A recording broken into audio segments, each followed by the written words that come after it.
Hola, welcome to my YouTube channel.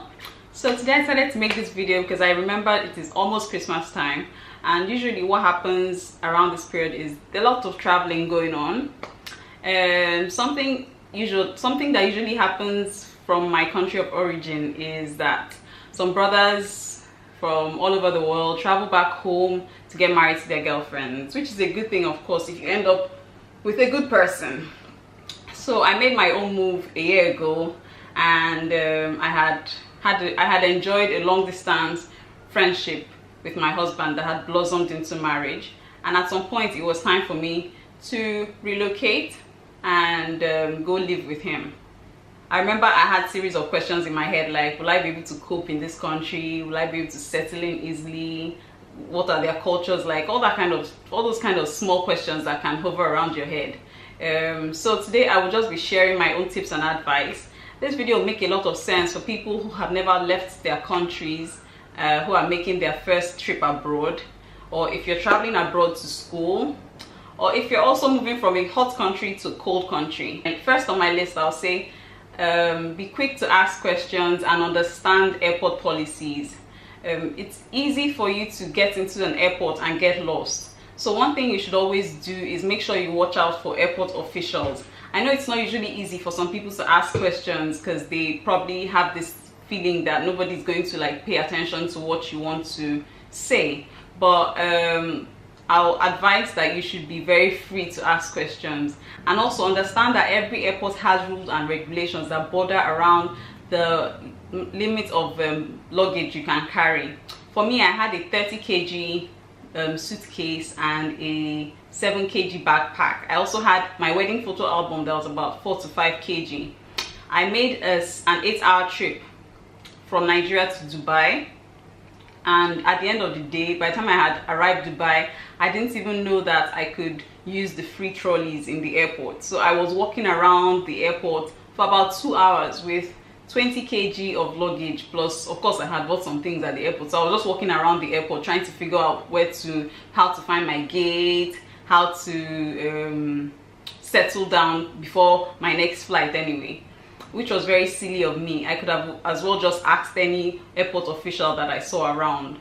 So at the end of the day, I almost got a very bad backache. So I'll just advise, guys, it's important that you ask questions and try to pack your bags properly so you do not run into the problem of having so much bits and pieces moving around with you. Tip number 2, change your name. If for any reason your spouse and yourself decide that you want to change your name when you travel into your new country, into a foreign country, our advice, first of all, you should get it done in your home country, because it can be very expensive and tedious when you decide to come into a new country. You can imagine that all your immigration details and data are all in your country of origin, and then you come into this foreign country, go into the embassy, and then they have to start all over again to do paperwork, send it down to your country before they send it back to you. Usually this takes a period of about 3 to 6 months, and that can be a factor that will stop you from either starting school or starting work when you decide to. So as much as possible, try to do your change of name in your country of origin. Number 3, I would say learn a skill. Now this cannot be overstressed.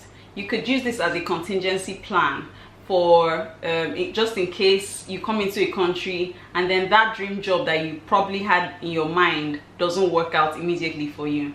For me, I had a period of about 8 months just sitting at home doing nothing, and at some point I was almost running crazy. But thankfully I had a good support system. But it's not always that case for some people. I mean, like, you come in and then one day someone tells you, what are you contributing to my house? You do not want to hear that kind of statement from anybody. I mean, like, it's already insulting enough that you're just not doing anything in the house. I mean, like, your skill could range anything from makeup to babysitting to cleaning or even making hair. For me, I had also realized that I could actually fix my hair for myself. And it's not like I can't afford to go to a salon, but it's just that whole feeling of, oh, I can actually do something for myself and it comes out looking nice. And I mean, like, you're learning this for yourself. Even if you're not going to use it for making money, you could also like use it for your children or friends and family, if you understand what I'm trying to say anyway.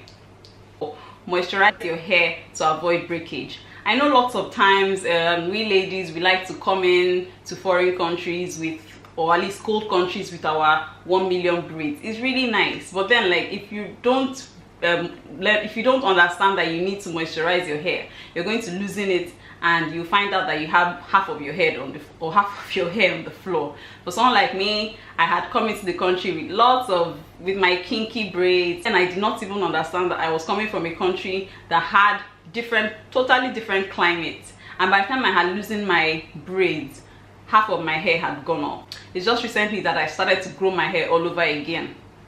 So guys, I mean, like you're probably coming from a country of high humidity to a country of low humidity, so try to moisturize your hair. It can't be overstressed. Rub enough moisturizer into your hair. I know it can be very tiring, especially when you're not used to it, but try as much as possible to get those braids moisturized. Even while the braids are on, make sure you have it moisturized before you loosen them. Okay, tip number 5, Google Maps. I will advise that you take out time to learn how to read maps. I remember when I came to this country, and the first day I walked into my house, my husband just handed me a map, and I was like, why is he trying to teach me how to use maps now?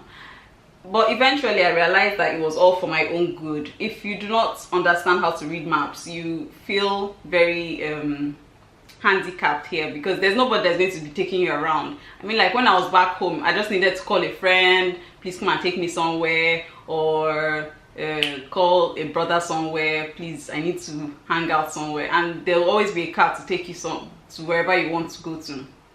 But here you come in and you realize everybody is so busy to even want to be taking you around. So even if you're going to be in a bus or in a cab, or you're even trying to walk around the streets, it's important that you understand how to use maps for yourself. Because imagine, okay, even if you say you have a lot of money to splurge on yourself and you want to be going in cabs, and it's winter, 4 o'clock here, it's already very dark. Imagine you get into a cab, and then the cab guy doesn't exactly know where you're going to. At least if you have your map, you can easily navigate where you're going to before you get cheated by the taxi guy. Tip number 6, save money. For whatever reason you are having to migrate to another country, it is important that you have some money for yourself to spend.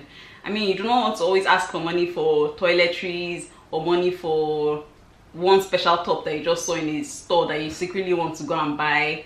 It's just nice that you have some money for yourself. Like, it could be money that you're getting from housekeeping, just keep a little for yourself. Or if you're coming as a student, make sure that you're not just putting all the burden on your host.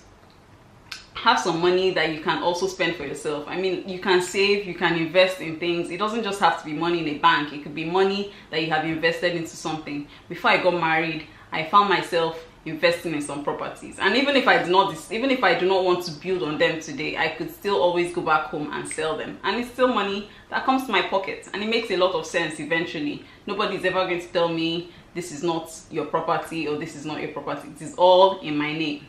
Tip number 7, shopping. Now, this is something that I love to do. I have tried to control myself. Thankfully, I have a job now that doesn't even allow me the opportunity to go out and do the kind of shopping that I used to like to do. There will always be a plethora of stores in all these countries.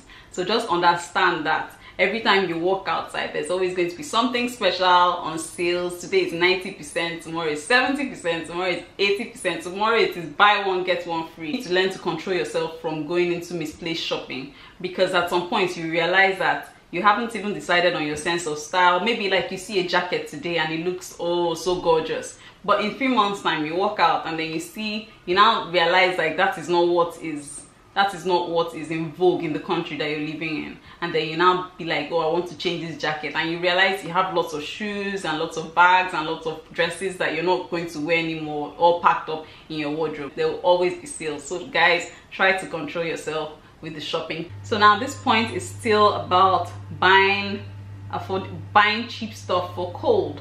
You really don't need to spend so much money, because eventually you're going to adapt to the cold. All you probably need is a house robe, a hot water bottle, and a good pair of socks to help you around your house. Eventually, like I said, you're going to get used to the cold, and you decide on what sense of style you really want for yourself. So try not to spend so much when it comes to cold things. Just get yourself things that will keep you warm in your house, and you don't have to burn so much for heating. You don't have to put your heater 24 hours around the clock. because eventually all you're going to do is just accumulate a huge bill for your hosts. Last one for the day, I would just say enjoy the journey, be open-minded, and be willing to ask questions. I mean, you can't lock yourself up. You just, when you do that, then you deny yourself the chance to enjoy the new life that you have just walked into. Decide to enjoy it, because you're going to meet different kinds of people. So guys, at this point I would just say thank you for watching this video. See you on my next video. Please make sure you like this one and subscribe, and I will see you next time. Thank you. Bye.